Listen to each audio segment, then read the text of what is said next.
Ko to razumeš, se bodo tvoji odnosi začeli 100% spreminjati. Se pravi, drugi ljudje ne morejo biti vzrok za to, kako se počutite, lahko pa so sprožilec. Kaj to pomeni? Ko neka oseba nekaj reče in ko mi to slišimo, se znotraj našega sistema sproži določena čustvena reakcija. In mi smo odgovorni za to čustveno reakcijo. Mi smo odgovorni za to naše notranje stanje in da se tudi naučimo regulacije tega našega notranjega stanja.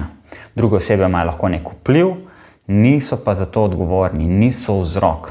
Vzrok tiči znotraj nas, znotraj stanja našega živčnega sistema. Zdaj, če je naš živčni sistem v prekomerni aktivaciji, bomo bistveno hitreje strigirani, bistveno hitreje nas bojo stvari vrgle iz tira, kot če se bomo naučili samoregulacije in prevzemanja odgovornosti.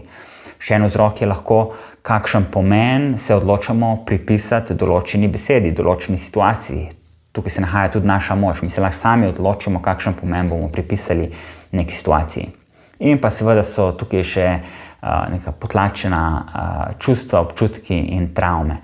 Zdaj, če vas zanima več o globalnem pristopu NVC komunikacije, sem pripravil 3-tedenski spletni izziv, kjer združujem komunikacijske veščine, ki so zelo praktične, zelo uporabne, z dihalnimi tehnikami Soma Breath, tako da se lahko naučite samoregulacije, sproščanja stresa in globljega stika s sabo, in s pomočjo dihalnih tehnik lahko dosežete tudi stanja zelo dobrega počutja. To so vse te dihalne tehnike sem jaz sprobal in jih redno izvajam in mi res koristijo.